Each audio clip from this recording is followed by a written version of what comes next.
কোচবিহারে গ্রেফতার 3 ISI agent, তাদেরকে দফায় দফায় জেরায় একের পর এক কীর্তি প্রকাশ্যে আসছে। নতুন কি কীর্তি ফাঁস হলো জানার চেষ্টা করব, তবে তার আগে আরো একবার জানাই আপনাদের, কোচবিহার থেকে যে 3 জন আইএসআই এজেন্টের গ্রেফতার, তাদেরকে জেরায় একাধিক একের পর এক কীর্তি প্রকাশ্যে, কীর্তি ফাঁস। অনুপ রয়েছে আমার সঙ্গে। অনুপ, কি জানা যাচ্ছে, নতুন কি কীর্তি ফাঁস হলো? বেঙ্গল এক্সপ্রেসের পক্ষ থেকে 3 জনকে যে গ্রেপ্তার করা হয়েছিল আইএসআই এজেন্ট হিসাবে, তাদের কাছ থেকে জিজ্ঞাসাবাদে কিন্তু একাধিক তথ্য সামনে আসছে। নিজেদের এবং অন্যদের নামে যে আধার কার্ড বা কোনো পরিচয়পত্র ছাড়াই একাধিক সিম কার্ড কিন্তু সংগ্রহ করেছিল কোচবিহারের ধৃত আইএসআই যারা এজেন্ট তারা, এবং সেগুলো নিজেদের ফোন নম্বর থেকে অ্যাক্টিভ করা হতো, পাচার করা হতো তারা, এমনটাই জানতে পারছে। এবং এর জন্য আলাদা কোনো ফোন ব্যবহার করতো, সেই ফোনগুলো কিন্তু নিজেরা কিনেছিল নাকি আইএসআই হ্যান্ডলারের মাধ্যমে পেয়েছিল, তাদের কাছে পাঠানো হয়েছিল। এই সমস্ত বিষয়গুলো তাদেরকে জিজ্ঞাসাবাদ করা হচ্ছে। সেক্ষেত্রে বিপুল অঙ্কের কিন্তু অর্থের বিনিময় হয়েছিল। সিম কার্ড সংগ্রহ করা থেকে শুরু করে তার জন্য প্রচুর ফান্ড আসতো রশিদুল, নাসিরউদ্দিন এবং শরীফুলের কাছে। ইতিমধ্যেই নসিরুলের অ্যাকাউন্টে লক্ষাধিক টাকা যে লেনদেন, সেই লেনদেন জিজ্ঞাসাবাদেও কিন্তু তথ্য পেয়েছে।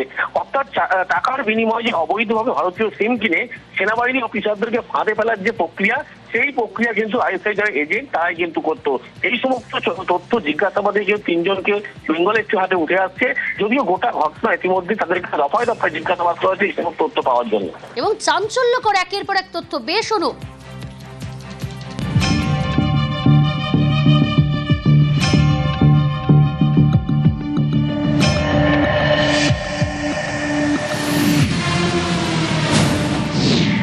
গোয়েন্দা সূত্রে দাবি, বাংলাদেশ এবং নেপালকে ব্যবহার করে নিজেদের নেটওয়ার্ক ভারতে বিস্তৃত করার আপ্রাণ চেষ্টা চালাচ্ছে পাকিস্তান।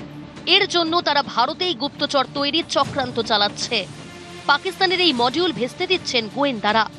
শুক্রবার কোচবিহার থেকে আইএসআই এজেন্ট সন্দেহে বেঙ্গল এসটিএফ এর জালে 3 জন, রশিদুল হক, মোহাম্মদ শফিকুল ইসলাম, নুন নাসিরউদ্দিন আলী। এসটিএফ সূত্রে দাবি, এই 3 জন ভারতে সিম পাঠাতো বাংলাদেশ, নেপাল এবং পাকিস্তানে। এই সিম কার্ডগুলি ছিল তাদের হানি ট্র্যাপের হাতিয়ার। ভারতের সিম কার্ড অ্যাক্টিভ করা হতো পাকিস্তান, বাংলাদেশে। সেখান থেকে বাহিনীকে প্রলোভনের ফাঁদে ফেলে জাতীয় নিরাপত্তা সংক্রান্ত তথ্য আদায়ের চেষ্টা করা হতো। পাকিস্তানের পাঞ্জাব প্রদেশ এবং পাক অধিকৃত কাশ্মীর থেকে বাহিনীকে কল করা হয়েছে বলে দাবি এসটিএফ সূত্রে। এই চক্রে বাংলাদেশের এক নাগরিক আকবর ওরফে সম্রাটের নাম উঠে এসেছে। আইএসআই এজেন্ট সন্দেহে ধৃত মোহাম্মদ শফিকুল ইসলামের মোবাইল থেকে বাংলাদেশের নম্বর মিলেছে বলে দাবি এসটিএফ এর।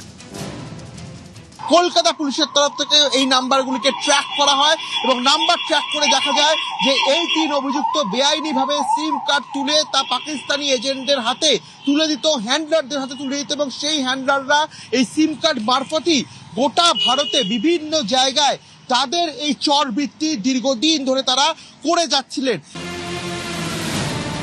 এসটিএফ সূত্রে আরও দাবি, ধৃত এই 3 জনই যুক্ত ছিল জাল নোটের কারবারের সঙ্গে। পাকিস্তানের বরাবরের এজেন্ডা ভারতের অর্থনীতিকে নষ্ট করতে ভারতে জাল নোট ছড়িয়ে দেওয়া। গোয়েন্দা সূত্রের দাবি, আন্ডারওয়ার্ল্ডের প্রেসে মুদ্রিত এই জাল নোট পাকিস্তান থেকে সরাসরি অথবা নেপাল, বাংলাদেশ হয়ে এই জাল নোট ভারতে পাঠানো হয়। এই কাজ করে পাকিস্তানের গোয়েন্দা সংস্থা আইএসআই। সম্প্রতি জাল নোট পৌঁছতে ড্রোনের ব্যবহারও শুরু করেছে করাচি। সিম কার্ড চক্র এবং জাল নোট চক্রের পিছনে রশিদুল হককে অন্যতম গুরুত্বপূর্ণ যোগসূত্র বলে দাবি করেছে এসটিএফ।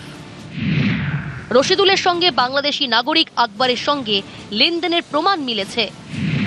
এই আকবর বাংলাদেশে থাকা পাক আইএসআই এজেন্ট বলে এসটিএফ সূত্রে দাবি। রশিদুল নামে যিনি রয়েছেন তিনি এই অপারেশনের নোডাল অপারেটিভ ছিল, এমনটাই এসটিএফ সূত্রে খবর। 2023 থেকে 25 সালে নাজিরাহাট সীমান্ত থেকে প্রায় 6 থেকে 7 লক্ষ টাকা জাল নোট পাচার করা হয়েছিল এবং সেই মামলায় কার্যত উঠে এসেছিল এই রশিদুলের নাম। চিকেন স্নেকের কাছে জঙ্গি মডিউলের খোঁজ, শত্রুদের পরিকল্পনায় জল ঢেলেছে এসটিএফ। রৌনক দত্ত চৌধুরী, নিউজ 18 বাংলা।